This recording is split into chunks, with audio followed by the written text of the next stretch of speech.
All right, bike fans, here it is. This is a 2021 Giant TCR. It's a custom build. This particular build wasn't available, or what I wanted wasn't available as a full build.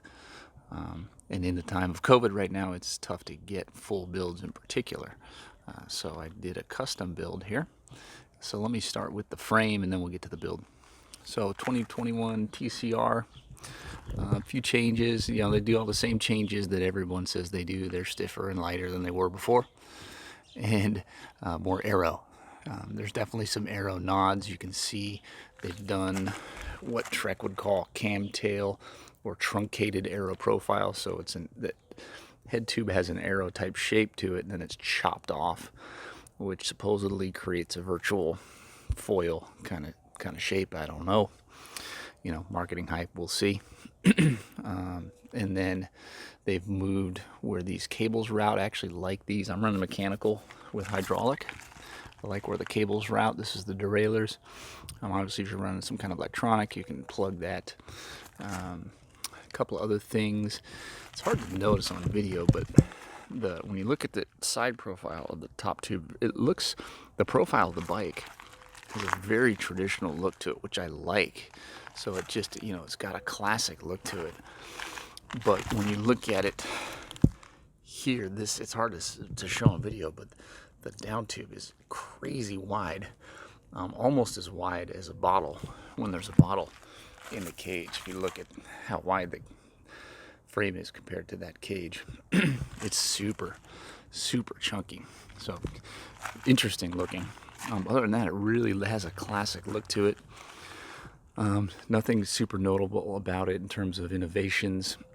One thing to note, and I learned the hard way, is the steerer tube. Now, I haven't had a Giant road bike in quite a few years, but I had a TCR 10-15 years ago. The steerer tube is 1.25 inches, not 1 1/8 inches. So you can't just grab whatever stem you have laying in the garage, which was my plan. You're going to have to get what Giant calls their OD2 standard. I think it's great. I think a bigger steerer tube obviously has a bigger rider. Stiffness in the front end is paramount, and that can only provide more. So I had to scoop up a Giant stem. Talk about that in the build. The other thing, and like Trek does, Giant has a speed sensor integrated in the frame, or semi-integrated. You have to take that in and out to swap the batteries, which is nice to not have to add anything else. It's tucked in there pretty well. You do have to put a magnet on your spoke to make it work. Pretty comfortable stated room for 32 millimeter tires. Currently rocking a GP 5000 in 28 with plenty of room on the really wide ENVE rim. Front end, nothing remarkable here. Same tire clearance stated in the documentation. Fork seems pretty stiff in the first few shakedown rides. And then lastly, the paint color. This is what they call chameleon. On the website, and maybe from this angle right here, you see it looks kind of like it just has a green to black, or it's kind of more purple eggplant towards the back half of the bike. It tends to have that look to it, but as you see, as I change angles, the color changes from greens to purple.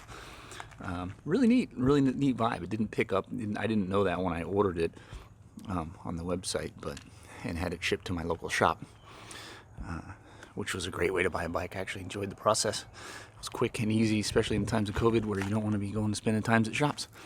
So that's the frame. Let me get to the build. As always, a good build starts with the good wheels. The frame and the wheels are the most important part of your ride. Everything else is mere taste. So what I'm running is the ENVE SES 5.6, which, if you understand ENVE terminology, that is a 50-ish millimeter rear and a 60-ish millimeter, 50 millimeter-ish front, 60 millimeter-ish back. In exact terms, it's 54 millimeters in the front deep, and it's 62 in the rear. So as a big guy, I can run that as an all-rounder on my road bike. I go between 185 and 190 pounds any given day. So it's a good choice for me. My Aero road bike, race bike, was 55 mil roll. And I just want to try something a little different. Roll isn't offering that 55 currently. They're kind of doing some retooling of their portfolio, so they only had a 45, and I wanted a little more rim. So this is the one time I went with somebody else. So it's a disc-specific rim. So it has a different design to their rim-specific versions, and it's pretty wide. The front one is actually wider. At where the brake track would be 29.5 millimeters, and it gets a little wider towards the center at about 30 millimeters, which is a more modern profile. And then, you know, the ridge, internal ridge, is really round, which helps it in the crosswinds. Does really well. I have a GP 5000 on there, running a latex tube. I am not running tubeless on the road just because I prefer not to. I tend to run, with this setup, I'm running about 80 psi in the rear and about 75 in the front. And in my experience, that's a little too hot for tubeless for this small of a tire. You end up having to pull over for a flat anyway. What else? The rim, just a quick detail on the rim, it is a hooked bead. ENVE does run hooked and hookless on various combinations. So this one does lean towards not being tubeless. It can be tubeless. But with a hook, it runs clinchers better. Braking is Dura Ace, both rotor and caliper. That's a 160 out front, 140 in the back. I think that's a great combo. And so both my disc bikes run that same rotor setup, so I can swap wheels should I need to. What else? We're running the ENVE SES aero bar. Like I said, on my gravel build, I'm running the same bar there. It does measure weird. ENVE, I think they're trying to get people away from wider bars. Over the past 10 years or so, people have been riding too wide of a bar, and maybe they're trying to, use reverse psychology to get you on the right size bar. I run traditionally a 42. ENVE in their catalog calls this a 46, although from where the hood mounts center to the other side center up top, it measures 41, and then at the end of the drop, it measures 45. So nothing on it measures 46, but they call it a 46. So it took some research to make sure I was reading things right and got the right bar. I didn't want to be out here on a 46 centimeter bar. Giant Contact SL stem, it's fine. What's nice is the frame came with this mount. I think they intended this mount to go on the Aero version of this stem, but when you look at the way that everything integrates, once the computer's on there, having an Aero faceplate is kind of a moot point. So cool, the mount came, and it has a GoPro type mount, which a lot of lights and things use nowadays, so that could be handy. We'll see. Yeah, I do need to shorten this cable. Ended up being a little longer than I wanted, and that's never fun because you got to bleed a brake, which is a hassle of disc brakes. Spacers, as you see, it comes with some Aero spacers. I may swap out this top one.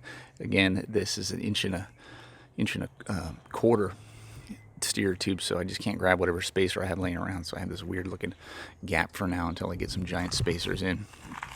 Down to the drivetrain. Again, we're Dura Ace top to bottom, with the exception of Absolute Black 5339 chainring set. We have the Dura Ace front mech, Dura Ace crank. I run a 177.5 as a big dude, and then we're running a Stages left side crankbase power meter, Dura Ace out back, and an 1130 Dura Ace cassette. I think that's great gearing nowadays. I put that same cassette on the gravel bike again to easily swap wheels. So as I get a little older, I threw that 30 on there instead of the 28, and I think I like it already. I'm already become a fan. Seat post is a part of the build. One little thing on the frame is this little cover, which could help in Austin. You can see, you might not be able to see on video, but there's sweat on here just from the last ride. Here in Central Texas, you sweat like a pig, and sweat drips. And I've always been kind of a little questionable about putting the clamp here, because the sweat just collects there, and you're going to get some galvanic corrosion. So it's something you got to keep an eye on. My Argon nitrogen had that issue, so I kept an eye on it, kept it clean, greased, but it does have this little cover, which is a weird cover because it doesn't really snap there. It's just there. Got a little tape there marking my seat post height. You should do that. And then I'm running the ISM. This is the PN 4.0. This is their most road-friendly saddle. It's a newer saddle for them, and it is, as a roadie, I think it's their best saddle. It really feels, and I can move around on it like a traditional road saddle. So there you go, Speedplay 0 pedals, which I'm actually thinking about departing the Speedplay because the company's in shambles. Wahoo bought them almost a year ago and has done nothing. Speedplay parts are starting to become hard to find even without COVID. I'm a little bit worried that Wahoo might shutter it. That remains to be seen, so we'll see. And then one last thing. I know if you look at my channel, you'll see a video of me saying how I don't like road disc brakes, and I don't. For the most part, after I've got about 4 rides and a couple hundred miles on this bike, including some technical descending, and the disc brakes, they're fine. But, you know, like I just said, I need to shorten the cable up there. And on a road brake, that's a 5-10 minute job. On this bike, that's going to take me an hour. And for what? For what advantage? I did go to disc because I want my wheels to be able to swap across all my bikes, and so I just bit the bullet this year and now moved my 2 main bikes over to disc brake. And so we're doing disc brakes. They're fine, they brake fine, they're great. And you can even say they brake a little better on some downhills. Like I said in the video, disc brakes are better than rim brakes in terms of braking performance, absolutely, hands down. Are they worth the headache? Right now, I don't think so. I don't think they're making me faster. And then the last thing, and the question everyone's going to ask, is how much does the bike weigh? She weighed in right here is this build. This is a Giant XL at 17 pounds, and that's the other kind of disadvantage. This basically is a full pound heavier, if not more, than it would have been with a rim brake. So a little more weight and a lot more headache in terms of care and feeding on brakes, and it's not going to make me faster, but it's the way of the future, I guess. And sure, I think wider tires are probably the biggest advantage of it, which is why, you know, I'm all on board with disc brakes on gravel, because you need that tire clearance. On the road, I don't, at least for now, given the aero profiles, if you go above 28 millimeters, you really start to give up aero advantage. So on road, you're really just not, if you want to go fast, you're never going to go above 28 millimeter tires.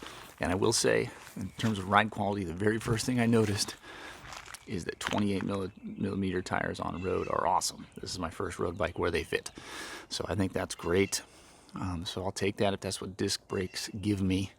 Although nowadays with direct mount brakes, 28 millimeter tires on rim are not an outlier anymore. But that said, now I'm into disc brakes, and that's just the reality. So thanks for watching. Right on.